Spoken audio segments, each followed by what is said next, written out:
বা ফরজাদ, হ্যাঁ বাবা ভালো। তাহলে চাকরি টাকরি সব ভালো হচ্ছে নাকি? হ্যাঁ জি বাবা ভালো।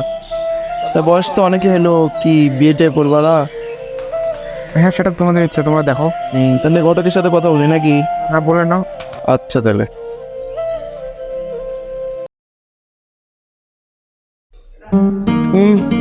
কি রে, এত সময় লাগতেছে ঘটক ভাইয়ের? এত আগে আসতে বললাম তাও কখন যে আসবে? এই আসছে উনি।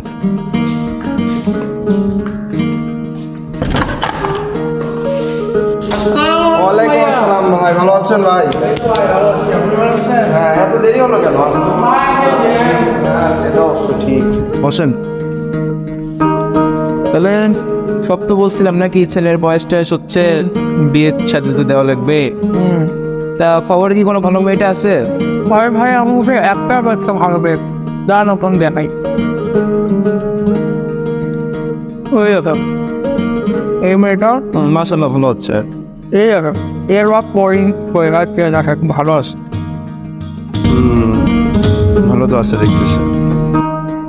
তা এটা ভালো, তা এদের সাথে আপনি কথা বলেন, আমি ছেলেকে দেখাই, পছন্দ হবে নিশ্চয়ই। আপনার যেহেতু মশলা পছন্দ করবে আমি দেশে যাও। আচ্ছা, আপনি মেয়ের বাড়ির সাথে তাহলে কথা বলেন, বুঝছেন? জি ভাইয়া।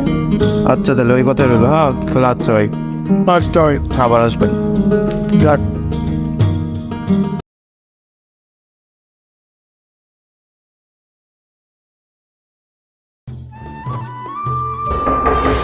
কে আসলে এই সময়?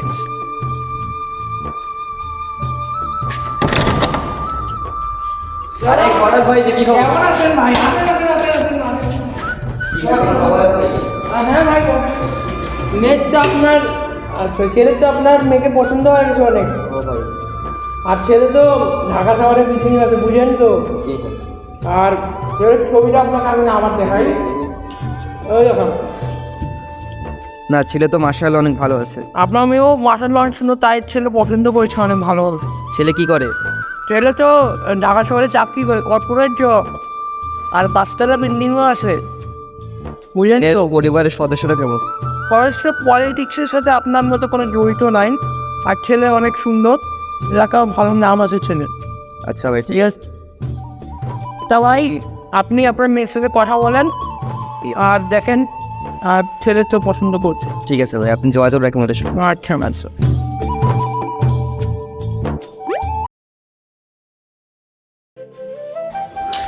কি করো? কিছু না বাবা, এমনি বসে আছি। তোমার তো বিয়ের বয়স হয়ে গেছে। তোমার সব আমি মানে ঘটককে দিয়েছিলাম, তো ঘটক বলছে যে ছেলের নাকি তোমাকে অনেক পছন্দ হয়েছে। দেখো তো ছেলেটা কেমন। না বাবা, তোমার পছন্দই আমার দেখো পছন্দ। দেখো। না বাবা, তোমার পছন্দই আমার পছন্দ। আচ্ছা তাহলে আমি ঘটককে বলবো তোমার বিয়ের কথা, ঠিক আছে? আচ্ছা। আচ্ছা ঠিক আছে।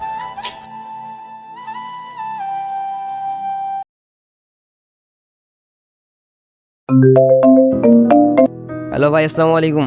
ওয়ালাইকুম সালাম ভাই। ভাই চিনছো না আমাকে? আমি হচ্ছে ওই যে মেয়ের বাবা। জি ভাই, চিনছি আপনাকে। তো ভাই আমার মেয়ের তো ছেলেকে পছন্দ হয়ে গেছে। ভাই হ্যাঁ, ছেলেরা আপনার মেয়ের পছন্দ করেছে অনেক। তো এখন বিয়ের দিন তারিখ ঠিক করতে হবে না? বিয়ের দিন তো হবে ভাই, কিন্তু দেওয়া পাওনা তো বুঝতেছেন, এটা তো দিতে হবে। ভাই কি দিব, একটু যদি বলে দিতেন। বুঝলেন তো, এখন জমানায় 2 চাকার গাড়ি আর চলে না, 4 চাকা চলে। ছেলেরও তো আপনার 4 চাকার গাড়ি নেবে, আর ভালো জবও করে, বুঝতেছেন তো। আচ্ছা ভাই, সমস্যা নেই, দেওয়া যাবে। আচ্ছা আচ্ছা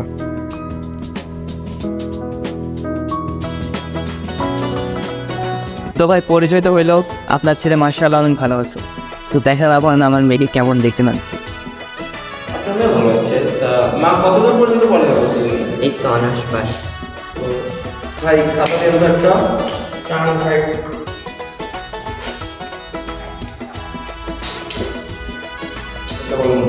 এই জন্য মা তোমার নামটা একটু বাংলা আর ইংরেজিতে লিখে দিও তো। বুঝছেন ভাই, ভিডিও আছে, দুনিয়াও আছে। দেখতেছি।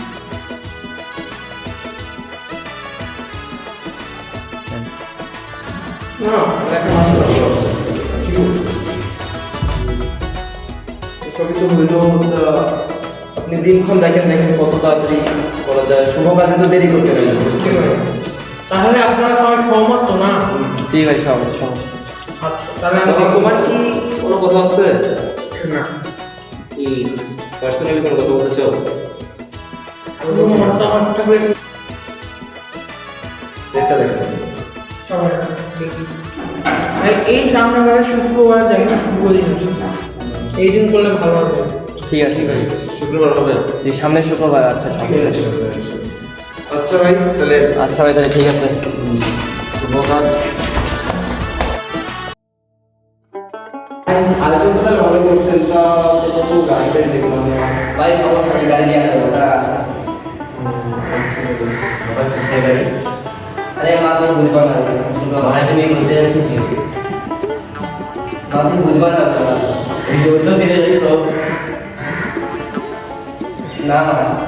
মা তোমার বয়স এখনো হয়নি, আরে বাবা কি বলবো? মামা এরকম করিও না, এটা হ্যালো পুলিশ, এখানে যৌতুক দিচ্ছি, তাড়াতাড়ি চলে আসবেন ক্যান্টার স্টেশন নেই।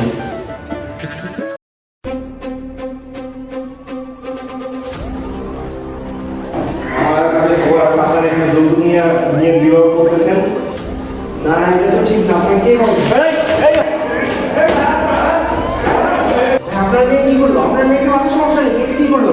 আমি কি করবো এখানে? ও বলতে আমি কি করবো? আপনাকে জানেন যৌতুক নেওয়ার জন্য উভয় দণ্ডনীয় অপরাধের কারণে আপনার শাস্তি হতে পারে। আপনার কাজটা ঠিক করছেন, আপনাদের দুজনেই শাস্তি হবে, কোনো অসুবিধা নেই। ভাই আমার কথা শুনেন, ভাই চলে।